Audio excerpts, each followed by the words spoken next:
Hello friends, कैसे हैं आप सब। तो जैसा कि आपको पता है कि हम नॉलेजिस्ट आपके लिए आपके कैब के एग्जाम्स के लिए स्टैटिस्टिक्स की क्लासेस लेकर आए हैं।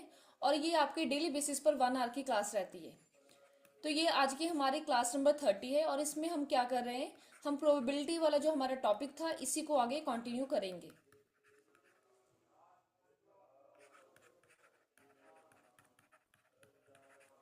ओके। तो चलिए, इसमें क्या है, ये सारी आगे की स्लाइड्स थी जो कि मैंने आपको कवर करवाई है। हम कर रहे थे नॉर्मल डिस्ट्रीब्यूशन को। नॉर्मल डिस्ट्रीब्यूशन ही हमारे प्रोबेबिलिटी का बहुत ही इंपॉर्टेंट टॉपिक है। Binomial distribution, Poisson distribution and normal distribution. तो ये तीनों टॉपिक्स आपस में बहुत ही इंपॉर्टेंट टॉपिक है। मास्टर लेवल के ये टॉपिक्स हैं आपके, तो ये आपको आने चाहिए। ठीक है। तो ये वाला लास्ट था हमारा नॉर्मल डिस्ट्रीब्यूशन, इसी को हम आगे कंटिन्यू करेंगे। लास्ट क्लास में हमने सिर्फ इसका क्या किया था, हमने सिर्फ इसका मीनिंग किया था। देन आगे इसको आगे कंटिन्यू कर रहे हैं आज हम। चलिए, तो मीनिंग को एक बार फिर से रिवाइज करवा रही हूँ आपको मैं कि क्या क्या हमने मीनिंग में पढ़ा था। बेसिक सा सिर्फ एक लाइन में बताऊंगी आपको।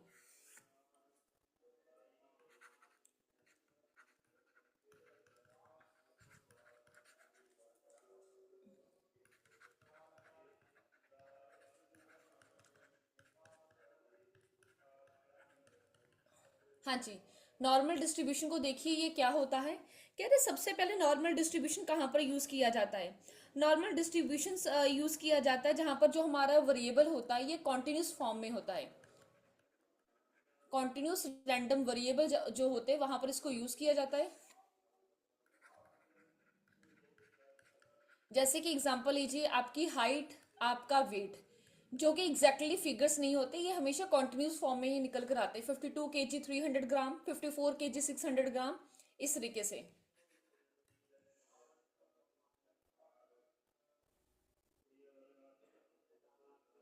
और इसको कौन से नाम से जाना जाता है, Gaussian distribution.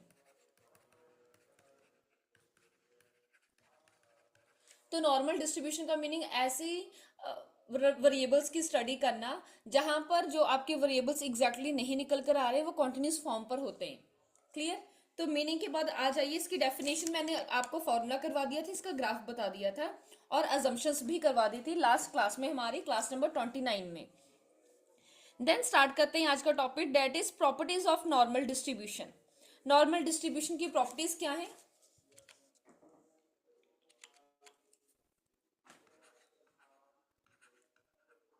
One by one मैं आपको लिखवा रही हूँ और साथ में एक्सप्लेन भी करूंगी। इसके नोट्स आप तैयार कर लीजिए, स्लाइड्स में ये चीजें ऐड नहीं की हुई हैं।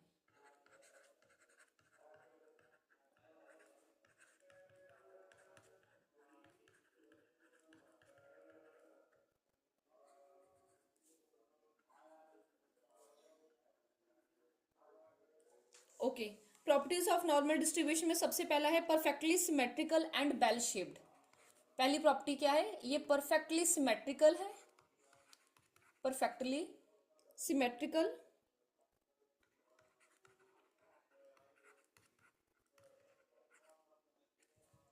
And bell shaped. ओके। तो इसमें क्या कहते हैं, ये क्या है, perfectly symmetrical and bell shape है अबाउट मीन। मीन से, ठीक है, मीन के हिसाब से ही इसकी शेप बनेगी। इसका क्या मतलब होता है सिमेट्रिकल का, जैसे कि ये सेंटर है और इसके ऊपर ये जा रही। अगर आप इस चीज को ऐसे फोल्ड कर दो तो ये दोनों चीजें आप एक दूसरे के क्या आएंगे, बराबर आएंगे। इसका क्या मतलब है, it means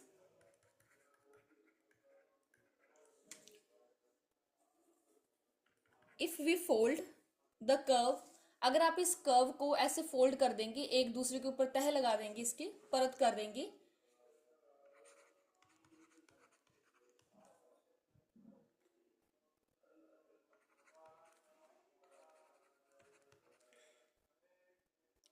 it's vertical x, ऐसे ऐसे सेंटर में से, यहां से नहीं वहां से नहीं, यहां सेंटर में से, दैट मीन्स वर्टिकल एक्सिस से।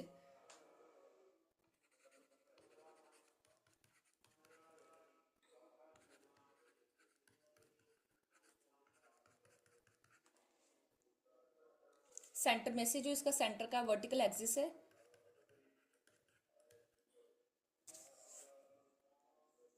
तो दोनों हाफ आपस में कोइंसाइड करेंगे, जुड़ जाएंगे, टकराएंगे, ऐसे सेंटर में से जुड़ जाएंगे, ठीक है।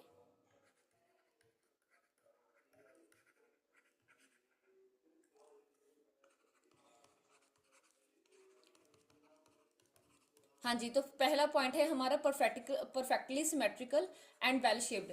तो ये जो हमारा नॉर्मल डिस्ट्रीब्यूशन होता है ये perfectly symmetrical and well shaped होता है मीन से।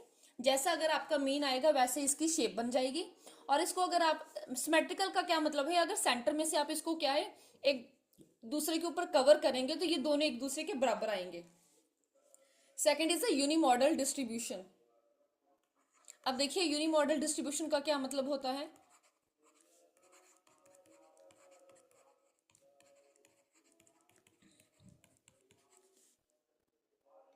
डेट मीन्स इसका सिर्फ एक ही मोड होता है, इसलिए इसको क्या कहा जाता है, यूनिमॉडल डिस्ट्रीब्यूशन।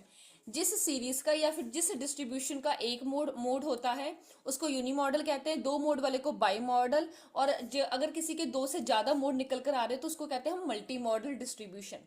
तो जो हमारा नॉर्मल डिस्ट्रीब्यूशन है ये एक यूनिमॉडल डिस्ट्रीब्यूशन कहाया जाएगा। Third is equality of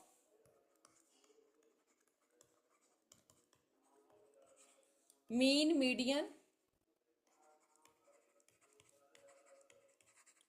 median and mode, तीनों की इक्वालिटी। तो इसमें क्या है, मीन आपका मीडियन के बराबर आएगा और ये दोनों क्या है मोड के बराबर आएंगे, ये तीनों चीजें एक दूसरे के बराबर रहती हैं। Fourth one is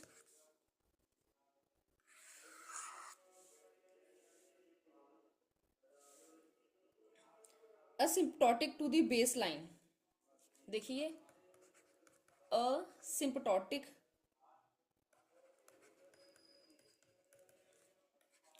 to the base line.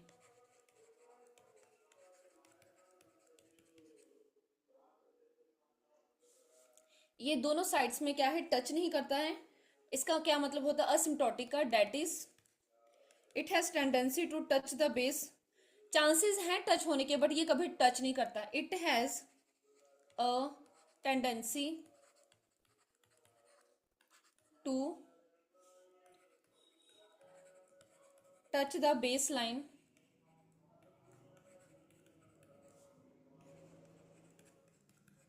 But it never touches it. But ये कभी इसको क्या है टच नहीं करता है। इस तरीके से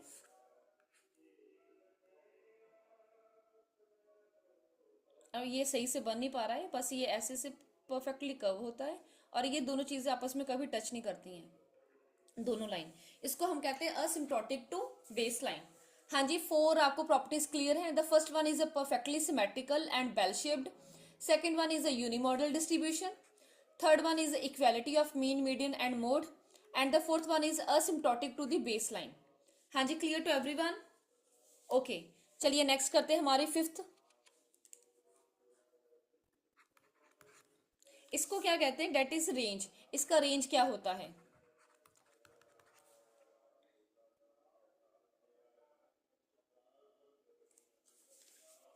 ये जो नॉर्मल कर्व है ये कहां तक जाएगा, इसकी क्या रेंज है, कहां तक ये पहुंच सकता है। तो कह रही है जो नॉर्मल कर्व है ये इन्फिनिटी तक पहुंच सकता है।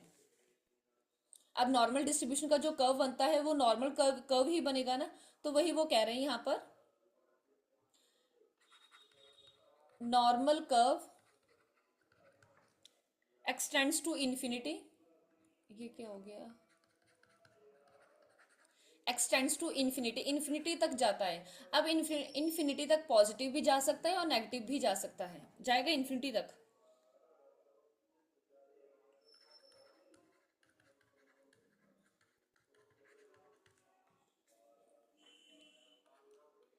माइनस इन्फिनिटी से प्लस इन्फिनिटी तक ये जाएगा इस तरीके से। हाँ जी, क्लियर है? Okay, next one is sixth, total area.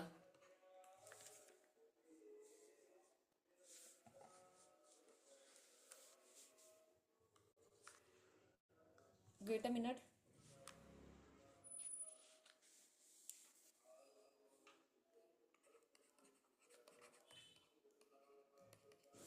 Total area, इसका जो नॉर्मल कर्व में जो टोटल एरिया होता है वो कितना होता है? 1 होता है। टोटल एरिया कितना रहेगा? 1 रहता है। ये जो कर्व बनाते हो ना आप इस तरीके से,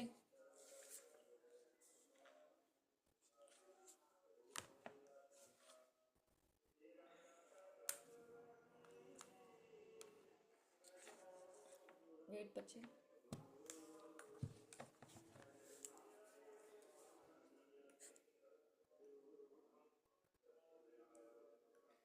तो ये जो जितना भी एरिया है ये सारा क्या होता है? 1 के बराबर होता है।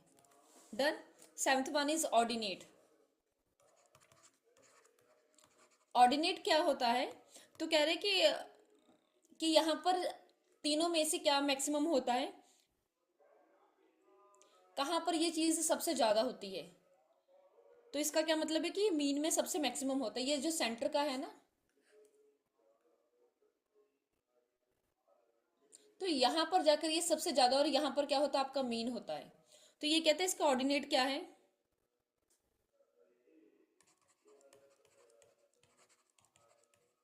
The ordinate of the normal curve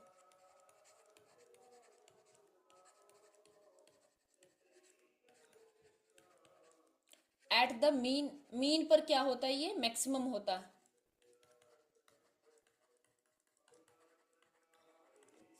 हाँ जी, क्लियर। ओके, ऑर्डिनेट हो गया। Then next is a mean ordinate. Mean ordinate क्या होता है कि इसका जो ये सेंटर का जो ये मीन है ना, ये दो हिस्सों को 50-50 पार्ट्स में डिवाइड करता है, 50-50% में। Mean ordinate divides the whole area under the curve, पूरे कर्व को दो इक्वल पार्ट्स में डिवाइड करता है।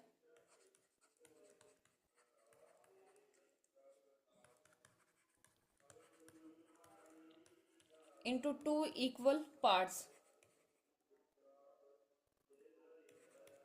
that is 50% on the right side and 50% on left side। हाँ जी, क्लियर बच्चे। 8th हो गया आपका mean ordinate. Okay, 9th is equi distance of quartiles. Next property देखिए हमारी क्या रहेगी?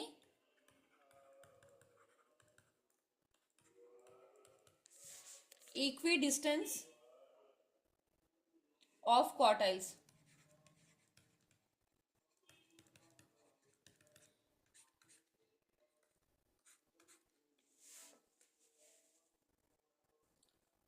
ये जो इसके क्वार्टाइल्स होते हैं Q1 and Q3,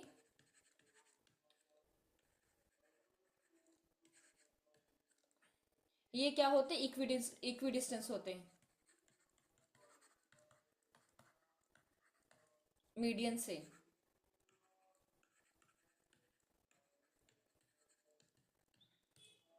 date is Q3 minus M is equal to M minus Q1। जितना ये इधर से दूर है ये उतना इधर से भी दूर है। तो ये हमारी 9 प्रॉपर्टीज हुई हैं। रेंज बता दिया मैंने, इसकी रेंज माइनस इन्फिनिटी से प्लस इन्फिनिटी के बीच होती है। इसका नॉर्मल कर्व का जो एरिया होता है वो 1 के बराबर होता, और ये सबसे ज्यादा मैक्सिमम आपके कहाँ पर रहता है? मीन पर मैक्सिमम होता। और मीन इन दोनों पूरे कर्व को 50-50 टू इक्वल पार्ट्स में डिवाइड करता है। और ये Q1 Q3 एंड Q1 ये जो हमारे क्वार्टाइल्स हैं, ये दोनों कितने दूर हैं? ये दोनों अपने आपके मीडियन से इक्वली डिस्टेंस में दूरी बनाकर रखते हैं। हाँ जी बच्चे, क्लियर। ओके, नेक्स्ट देखिए, अब हम करेंगे हमारी 10th प्रॉपर्टी को। इसको आप नोट आउट करिए, आगे मैं करवाऊं।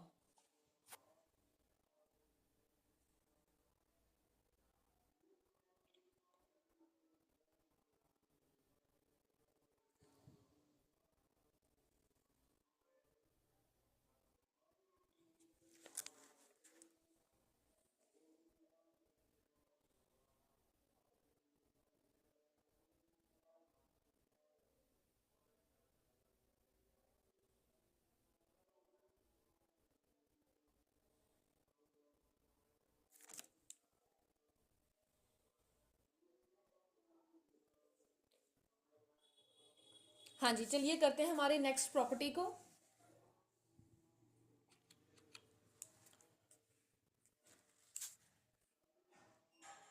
हमारा 10th है क्वार्टाइल डिवीएशन।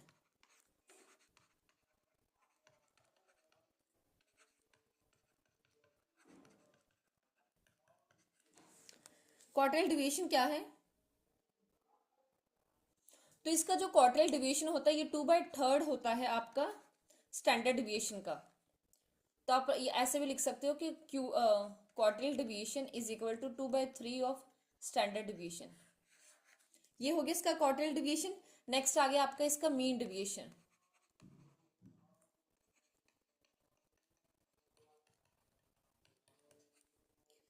मीन डिवीएशन में क्या कहते हैं कि मीन डिवीएशन क्या होता है?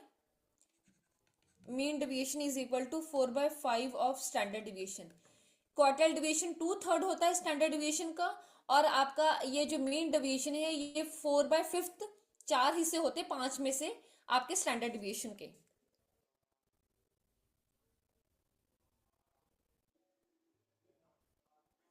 चलिए तो नेक्स्ट करते हैं हमारा points of inflection.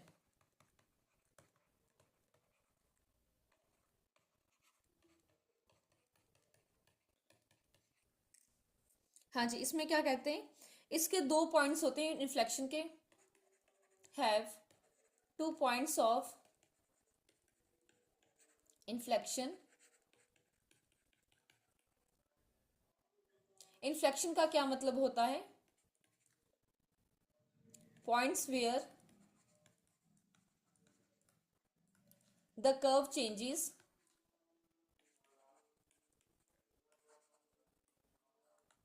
It's curvature. जहां पर इसका कर्वेचर चेंज होता है वो वाला पॉइंट जो होता है उसको हम कहते हैं इन्फ्लेक्शन का पॉइंट। तो ये क्या है, 2 है, इसमें से कौन कौन सा है? एक है मीन -1 स्टैंडर्ड डिविएशन, और एक है आपका मीन +1 स्टैंडर्ड डिविएशन। ये जो स्टैंडर्ड डिविएशन है ना, इसका ये साइन है।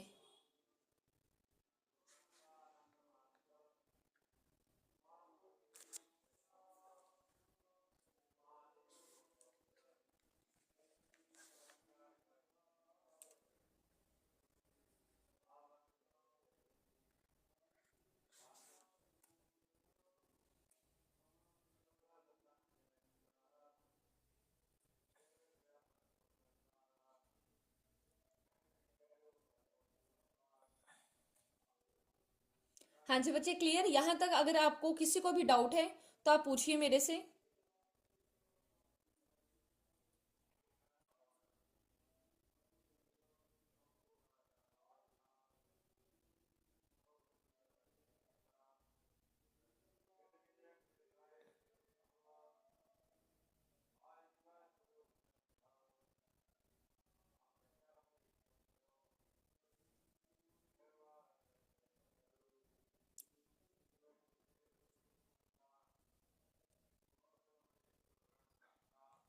Okay, clear to everyone?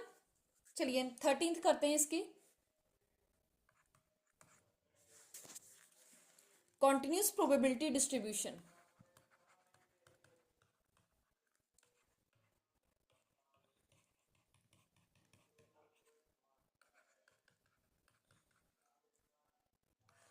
ये मिक्स ना हो जाए इसके साथ, इसलिए ऐसे लाइन डाल देती हूँ। कॉन्टिन्यूस प्रोबेबिलिटी डिस्ट्रीब्यूशन में क्या है, कह रहे कि नॉर्मल डिस्ट्रीब्यूशन आपका कॉन्टिन्यूस प्रोबेबिलिटी डिस्ट्रीब्यूशन, इसलिए इसको कॉन्टिन्यूस प्रोबेबिलिटी डिस्ट्रीब्यूशन। मतलब ये जो नॉर्मल डिस्ट्रीब्यूशन है आपका ये कॉन्टिन्यूस सीरीज पर लगता है, इसलिए इसको कॉन्टिन्यूस प्रोबेबिलिटी डिस्ट्रीब्यूशन कहते हैं। नॉर्मल सी बात। 14th is constants. इसके कॉन्स्टेंट्स कौन से होते हैं?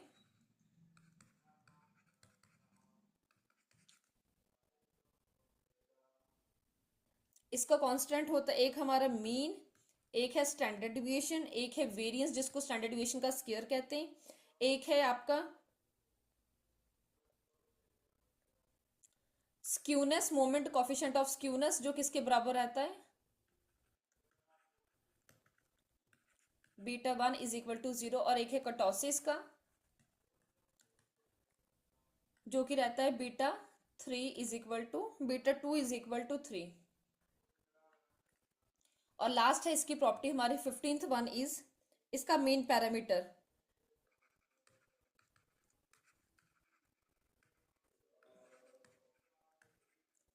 इसके जी दो मेन पैरामीटर्स होते हैं।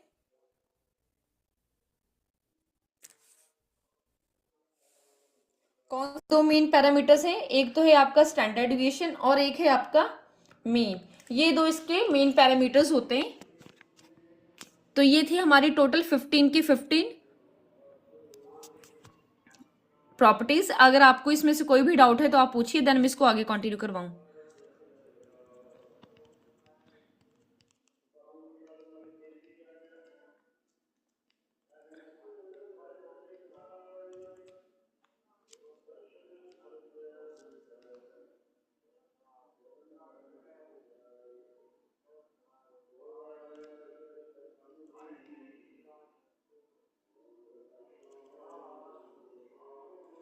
हाँ जी बच्चे, एनी डाउट?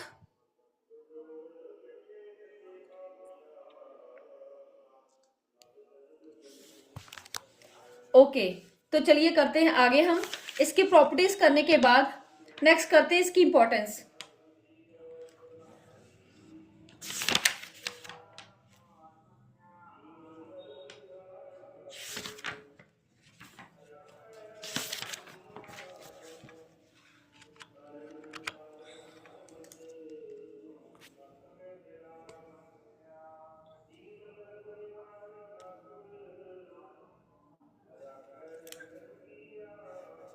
ओके, इंपॉर्टेंस देखिए इसकी क्या क्या रहेगी। सिर्फ पॉइंट्स है, मैं इसको बोलती जाऊंगी, आप लिखते जाना और मैं साथ में एक्सप्लेन कर दूंगी। Importance of normal distribution.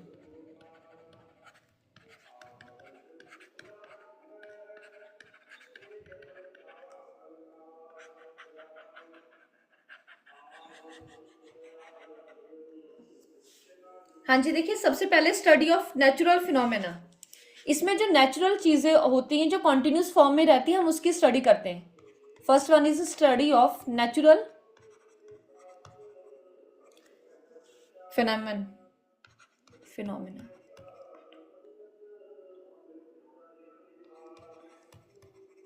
हाँ जी, क्लियर। तो इसमें क्या कहते हैं, इसमें हम जो हमारे सारे नेचुरल पॉजेस होते हैं जो हमें नॉर्मली हमारे नेचर ने दिए, जैसे कि किसी ट्री की लेंथ, किसी अडल्ट की height, birth rate, death rate जो होते हैं, ये सारी चीजें नेचुरली हैं और हम इसमें सारी नेचुरल चीजों की स्टडी करते हैं।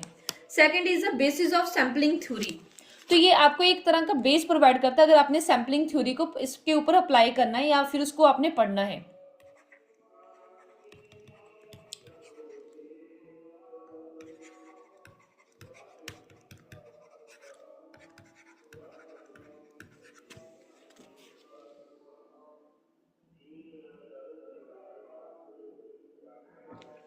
तो इसको क्यों सैम्पलिंग थ्योरी का बेस माना जाता है कि जैसे हम सैम्पलिंग थ्योरी में क्या करते हैं, हम सैम्पलिंग थ्योरी में जो हमारी टोटल पॉपुलेशन होती है या फिर जो यूनिवर्स होता जिसके ऊपर मैंने कोई भी रिसर्च करनी है, कुछ भी वहां से निकालना, तो उसमें से आप छोटा सा सैंपल उठाते हो। अब मैंने पूरे भारत में कितनी लड़की और कितने लड़के हैं तो वो तो मैं गैस नहीं कर पाऊंगी।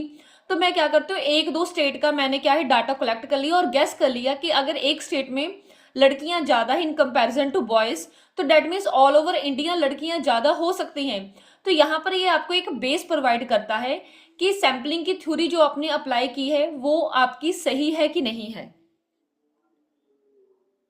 इसको क्वालिटी कंट्रोल के लिए यूज किया जाता है, स्टैटिस्टिकल क्वालिटी कंट्रोल के लिए यूज किया जाएगा।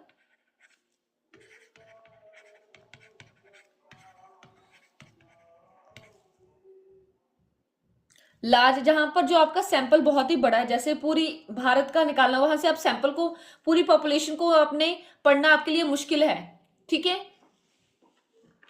तो वहां पर आप क्या करेंगे, इसको लार्ज सैंपल में यूज किया जाता है।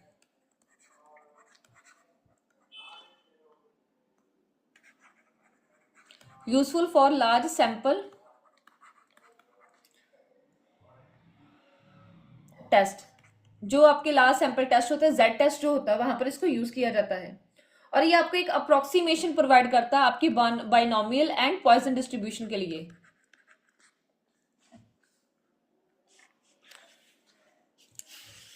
यहाँ पर लिख देती हूँ, approximation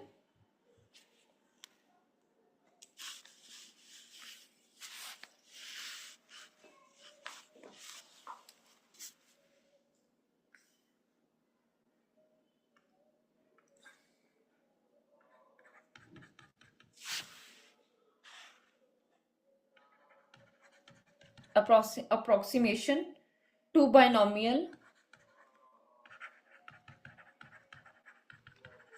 and Poisson distribution।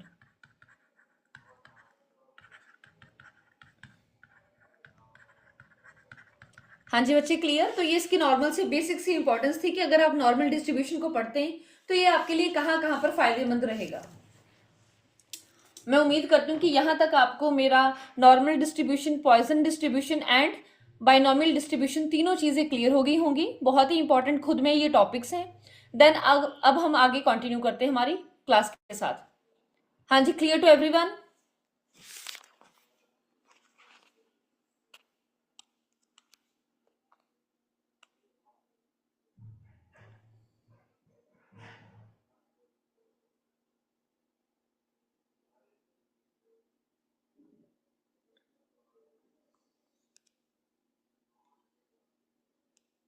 Okay चलिए करते आगे हम। ये नॉर्मल डिस्ट्रीब्यूशन मैंने आपको करवा दिया। ये जो सारी प्रॉपर्टीज लिखी हैं वही मैंने आपको वैसे हैंड रिटन नोट्स में बनाकर बता दी हैं। Next is a credit risk. अब हम आगे टॉपिक स्टार्ट करते हैं हमारा क्रेडिट रिस्क का, ये क्या होता है।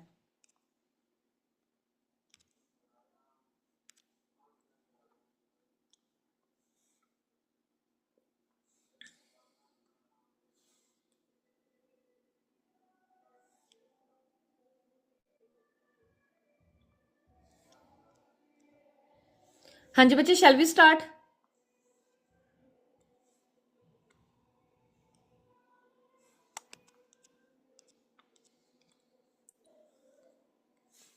ओके तो देखिए क्रेडिट रिस्क होता क्या है। तो जैसे कि आपको पता है ये जो हमारी प्रोबेबिलिटी है इसको यूज किया जाता है आप रियल लाइफ एप्लीकेशंस में। जैसे आप पूछते हो कि कल आप आओगे तो कह रहे 50-50 चांस है, आ भी सकता हो नहीं भी चांसेस। तो डेट मीन्स प्रोबेबिलिटी जो है हम अपनी नॉर्मल रियल लाइफ में बहुत ही अप्लाई करते हैं और इससे आप क्रेडिट रिस्क एनालिसिस के साथ इसको जोड़ते हैं। फिर चांसेस होते हैं कि अगला बंदा कह गया क्या पता ना भी आए। 60-70% अगर उसने कह दिया कि वो आएगा तो डेट मीन्स आने की उम्मीद की जा सकती है। तो कहते हैं कि जो प्रोबेबिलिटी है ये आपकी रियल लाइफ की एप्लीकेशन से, specially in credit risk analysis, आप रिस्क को देखते हो कि हाँ भी मतलब वो कितना आपको हो रहा है और कितना नहीं, किसी बंदे के आने या ना आने के चांसेस, कहीं से आपको प्रॉफिट होने के चांसेस हैं कि नहीं है। तो क्रेडिट रिस्क, यहाँ पर क्रेडिट क्या है आपके लिए, उधार है, आपका लोन की अमाउंट रहेगी। The chance that a borrower may not repay a loan or meet payment obligations. Credit risk का क्या मतलब है कि कितना चांस है जो आपका बॉर्वर है जिसने आपसे पैसा उधार पर लिया है वो आपके पैसे आपको रीपे नहीं करेगा और जो भी पेमेंट की ऑब्लिगेशंस थी कि हर महीने ब्याज भी देना है या फिर हर महीने की 5 या 10 तारीख को पैसे देने, उसको वो फॉलो नहीं कर पा रहा है। हाँ जी, क्लियर। तो ये आपका क्रेडिट रिस्क है ये आपके लोन्स के ऊपर, क्रेडिट उधार पर सामान बेचना उसके ऊपर अप्लाई होता है, बॉन्ड इश्यूअर्स के ऊपर जिसको आप बॉन्ड इश्यू करते हो, और इंश्योरेंस कंपनी इसको यूज करती है अपने क्लेम की सेटलमेंट के लिए। अब कोई 70 साल का इंसान अपनी लाइफ इंश्योरेंस करवा रहे हैं तो वहां पर क्या कंपनी को लगता है कि ये तो आने वाले कुछ सालों में हो सकता है कि ये ना रहे अवेलेबल, बंदे की डेथ होने के चांसेस ज्यादा रहते हैं जैसे जैसे उम्र बढ़ जाती है, तो वहां पर हमें क्लेम देना पड़ेगा। तो वो कहते हैं कि फिर उनकी जो प्रीमियम की किस्तें होती है वो ज्यादा रखी जाती हैं। तो इस हिसाब से जो आपका क्रेडिट रिस्क है ये नॉर्मली आप हर एक तरह के बिजनेस में इसको यूज करते हो। तो इससे क्या करते हो, आप कैलकुलेट करते हो चांस ऑफ लॉस कि एक जो लेंडर है जिसने उधार पर पैसा दिया है उसको कितना % चांस है कि उसको लोन जो लॉस हो जाएगा अगर वो बंदा पेमेंट नहीं करेगा। अब मैंने सपोज करिए किसी को 5,000 उधार पर पैसे दिए, ठीक है, तो अगर तो वो कमा पा रहा है कुछ ना कुछ, उसकी अर्निंग के सोर्सेज हैं, तो मुझे उम्मीद है कि मेरा पैसे आ जाएगा। अगर आपने किसी को ऐसे कोई दे दिया जिसके पास कोई भी अर्निंग का सोर्स नहीं है और जिससे आप कोई भी चीज को वापस नहीं ले सकते हो, बैकअप प्लान नहीं है, तो वहां पर आपके लॉस के चांसेस बढ़ जाएंगे। इससे जो अब मेरे पास कैश फ्लो कम हो जाएगा ना, मैं किसी को उधार पर पैसे दे दिए और वो उधर से आ नहीं रहे, तो मेरा तो कैश कम हो गया ना, मेरे कैश का फ्लो कम हो गया ना, पैसा मेरे पास मेरा ब्याज वाला आ रहा है और ना मेरे पास पैसा है कि मैं किसी को दे पाऊं। दैट मीन्स जो लेंडर है उसका कैश का इनफ्लो और जो कैश का आउटफ्लो है, इन दोनों के ऊपर असर पड़ता है और उसकी फाइनेंशियल स्टेबिलिटी के ऊपर भी असर पड़ेगा। अब मैंने 2 महीने की तनख्वाह सपोज करो 2 लाख किसी को उठाकर दे दिया और 2 लाख वाला लेकर भाग गया, तो मेरे तो पैसे डूब गए ना, मेरी फाइनेंशियल स्टेबिलिटी तो कम हो गई। इस तरीके से जो हमारा क्रेडिट रिस्क है आपका, ये आपका 3 तरीके का होता है, इसकी 3 टाइप्स हैं, जो कि क्या है, एक तो है आपका डिफॉल्ट का रिस्क, बिल्कुल डिफॉल्ट कर गया, कंसंट्रेशन का रिस्क एंड डाउनग्रेड रिस्क। ये 3 तरह के रिस्क है, अभी हम इनको आगे पढ़ेंगे। ये तीनों तरह के रिस्क क्या होते हैं? Default risk, concentration risk and downgrade risk. हाँ जी, क्लियर? ओके, तो वही यहां पर तीनों टाइप्स को वहां एक्सप्लेन किया गया है। चलिए पढ़ते हैं वन बाय वन।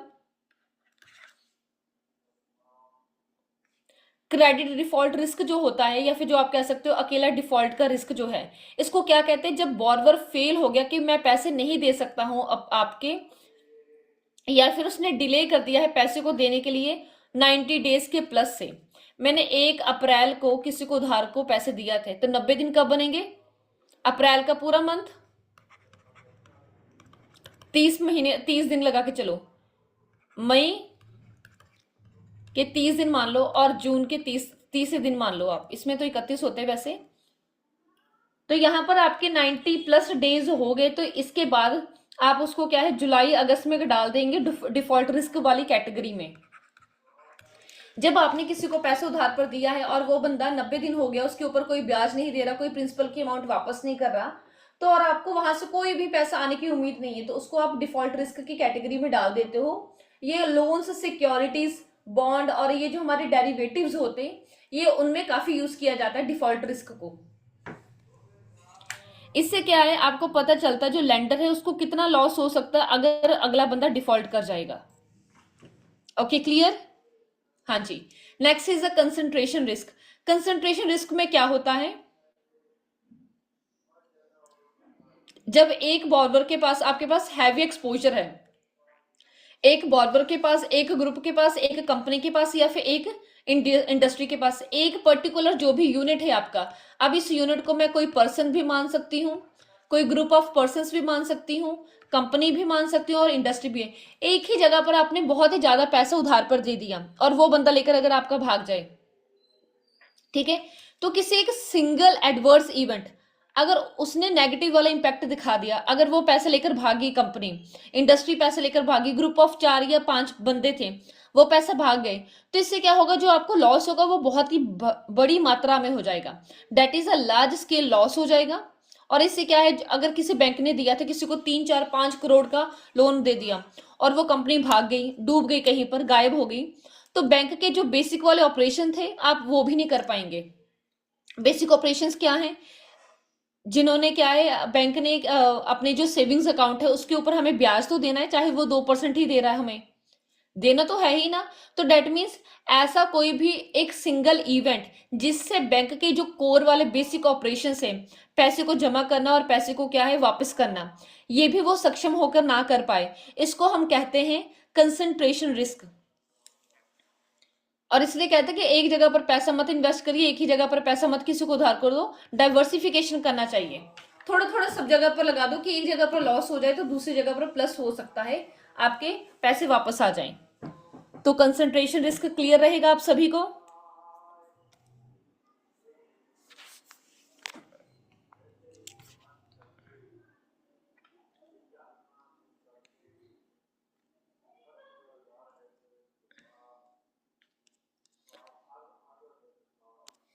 हाँ जी बच्चे, एवरीवन क्लियर है आप सभी को?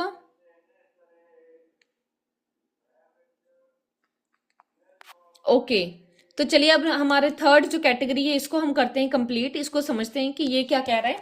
Third one is a sovereign risk, और आप कह सकते हो कंट्री रिस्क।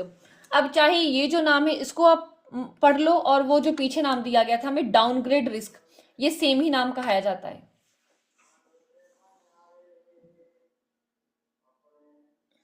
ये कब होता है? जब हमारी जो सरकार है, हमारी जो गवर्नमेंट है, या फिर जो हमारा सेंट्रल बैंक है, वही अनेबल हो जाए, सक्षम ना हो पाए अपने जो पैसे उसको वापस करने में, या तो वो दे ना पाए या ना दे पाने की इच्छा रखे।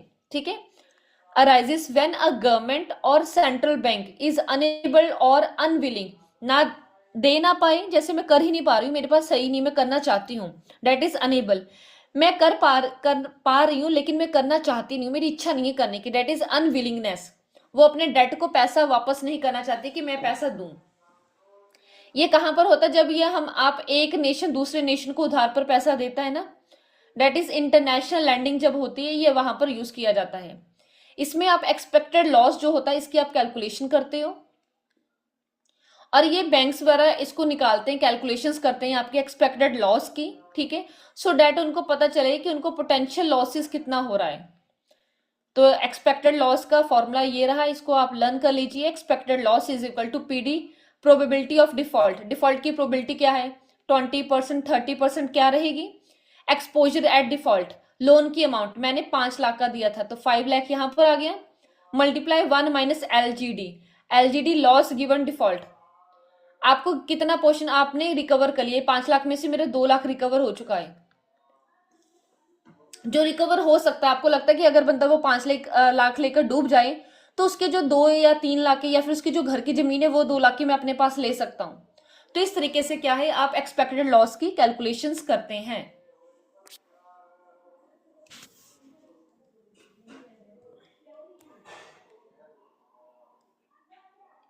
हाँ जी बच्चे, क्लियर यहां तक?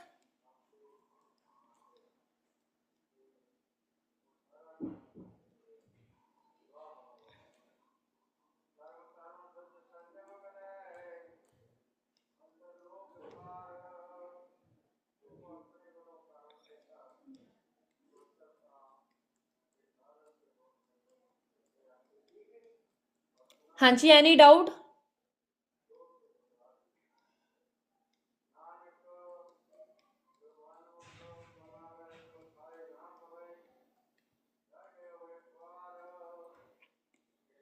ओके, चलिए करते हैं आगे। तो ये यहाँ पर आपको क्या है, उन्होंने प्रॉब्लम दी है, जैसे कि आपके पास क्या है, क्रेडिट आपने दिया है 20 लाख का 1 साल के लिए। ठीक है। तो यहाँ पर आपने एक्सपेक्टेड लॉस को कैलकुलेट करना है, और जहां पर आपके डिफॉल्ट के चांसेस क्या है, 50%। तो 20 लाख पीडी क्या है, टोटल अमाउंट क्या रहेगी? Probability of default is where the loss given default is 50%। LGD loss given, LGD यहां पर दिया गया है, और डिफॉल्ट की प्रोबेबिलिटी है 100%। तो वही सेम पीछे वाला पूरा फॉर्मूला लगाकर इसको निकाला गया है। आप इसकी कैलकुलेशंस खुद से भी कर सकते हैं अपने आंसर शीट्स में, या फिर अपने जो रफ नोट्स आप बना रहे हो उसमें इसको कैलकुलेट करके दिखाइए ये कितना आएगा। ना हो तो मुझे बताइए, मैं आपको करके दिखाती हूँ। तो ये देखो पीछे फॉर्मूला था ना हमारा, यहीं पर कर देती हूँ। तो देखिए पीडी डेट इज प्रोबेबिलिटी, वो कितनी है, 100 है आपकी। ईएडी अमाउंट कितनी थी, 20 लाख, मल्टीप्लाई विद 1 माइनस 50% था लॉस डिफॉल्ट, तो यहां पर आएगा 50%। इस तरीके से इसको आप सॉल्व करेंगे। ये देखिए, तो एक्सपेक्टेड लॉस आपका आ रहा है 10 लाख का।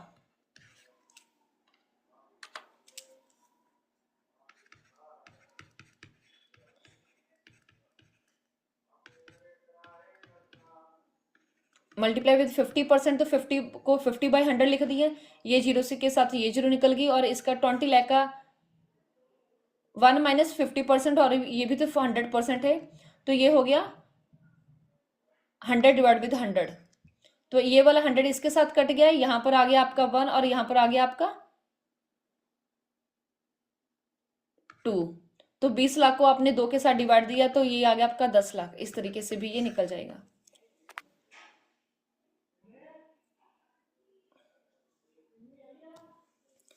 हाँ जी बच्चे, क्लियर है आप सभी को? ओके, आगे करिए। ये प्रॉब्लम होगी आपकी, ये प्रॉब्लम नंबर 2 है, इसको भी आप सॉल्व करिए। यहां पर आपको दोनों चीजें दी गई हैं। डिफॉल्ट की प्रोबेबिलिटी 0.20 रहेगी, एंड लॉस गिवन डिफॉल्ट जो रहेगा आपका, ये भी क्या है आपका 57% है। तो ये आप देखिए कैसे करेंगे इसको, 0.20 मल्टीप्लाई विद, अब इसको तो इन्होंने 0.20% कर दिया, तो इसको परसेंट लगा है ना, तो इसको 100 के साथ लिखेंगे। कितना है आपका? 3,50,000 नहीं, 35 लाख है ये। ओके, और यहां पर आएगा मल्टीप्लाई विद 57%, तो यहां पर आ गया 57/100। Okay clear?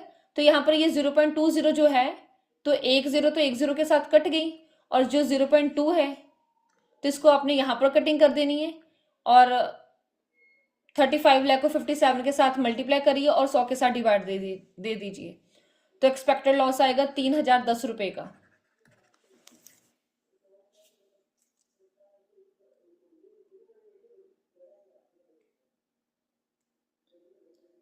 हाँ जी clear? Problem number 1, problem number 2। Next है हमारे पास वैल्यू एट रिस्क वार, जिसको आप कहते हो। तो ये क्या है आपका वैल्यू एट रिस्क? क्या होता है? सबसे पहले कह रहे पोर्टफोलियो क्या होता है। आपको पोर्टफोलियो का मीनिंग क्लियर होना चाहिए। पोर्टफोलियो का मतलब that is a mixture of assets. जो आपके पास एसेट्स, जैसे मैं सोचूं कि मेरे पास क्या है, मेरे पास एक घर है, मेरे पास इतना गोल्ड पड़ा, इतना सिल्वर पड़ा, ठीक है, कोई व्हीकल पड़ा है, तो जो भी मेरे पास मेरे एसेट्स हैं उन सभी का जो मिक्सचर रहेगा ये मेरा पोर्टफोलियो है। ये मैं आपको वैसे बता रही हूँ एग्जांपल में, जैसे कि आपके पास कितनी आपके नाम की एफडी है, शेयर्स है, म्यूचुअल फंड्स है, गोल्ड है, प्रॉपर्टी है, डेरिवेटिव्स हैं। तो ये क्या है आपका पोर्टफोलियो बताता है। क्लियर?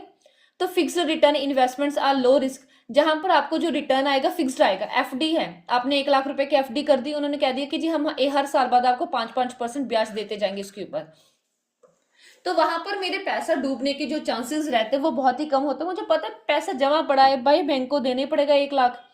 तो जो फिक्स्ड रिटर्न की इन्वेस्टमेंट रहती है कि आपको इतना ही रिटर्न हर एक बार दिया जाएगा, वहां पर आपका जो रिस्क रहता है वो बहुत ही कम होता है।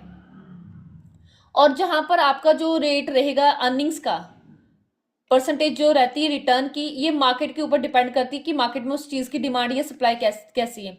तो ऐसी चीजों में क्या रहता है आपका रिस्क ज्यादा रहता है। हाँ जी क्लियर? तो जो वार है आपका वैल्यू एट रिस्क क्या बताता है? मैक्सिमम पोटेंशियल लॉस, हद से ज्यादा कितना लॉस आपको हो जाएगा आपकी पोर्टफोलियो के ऊपर एक स्पेसिफिक टाइम पीरियड में, तो उसको हम कहते हैं वैल्यू एट रिस्क वार। मैंने 5 लाख रुपए लगाए थे, अरे कितना ही डूब जाएगा भाई, 1 लाख डूब जाएगा, 4 लाख तो वापस आ ही जाएंगे। तो जो मैक्सिमम अमाउंट जो आपको लगती है कि आपकी डूब जाएगी आपके पोर्टफोलियो में, 1 साल में, 2 महीने में, जो भी आपका स्पेसिफिक टाइम रहेगा, आप उसको कहते हैं वैल्यू एट रिस्क। हाँ जी क्लियर? इसका मतलब क्या है? How much could be lost and the probability of that loss. हम कितना ही लॉस्ट कर लेंगे और उस चीज के लॉस्ट होने की प्रोबेबिलिटी। जैसे मैंने सोचा कि मैंने 1 लाख रुपए मेरे क्या चले जाएंगे, तो ये इस 1 लाख के चले जाने के कितने चांसेस थे? 50-50 चांसेस थे कि 80% चांसेस थे? तो डेट इज अ इसकी प्रोबेबिलिटी। कॉमन कॉन्फिडेंस जो लेवल होता है वो होता है 95% एंड 99%। हाँ जी क्लियर? और की पॉइंट्स क्या है? वोलेटिलिटी का मतलब क्या होता है? किसी चीज में ऊपर और नीचे के जो भी आपके क्या है चेंजेस आएंगे उसको आप वोलेटिलिटी कहते हो। Both upside and downside risk, risk का ऊपर जाना और कम हो जाना, इसको कहते हैं वोलेटिलिटी। जो आपका वैल्यू एट रिस्क है ये सिर्फ लॉसेस के ऊपर फोकस करता है, ठीक है, विच इज ये इन्वेस्टर के लिए ज्यादा जरूरी कि मेरा नुकसान कितना हो रहा है मुझे ये पता होना चाहिए, कितना मैं कमा पा रहा हूं ये बाद की बात रहती है।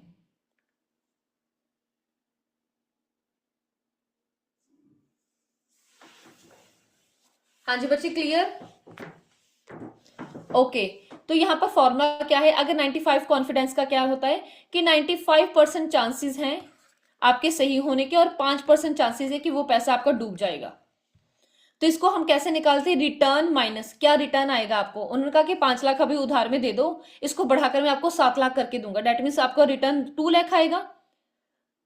ये 95% का ये क्या है वैल्यू है लॉग की 1.65, ये आप इसको इसमें से माइनस करेंगे स्टैंडर्ड डिविएशन के साथ मल्टीप्लाई करके, देन वैल्यू ऑफ पोर्टफोलियो, फिर यहां पर लिखेंगे bracket return minus 1.65 multiply standard deviation.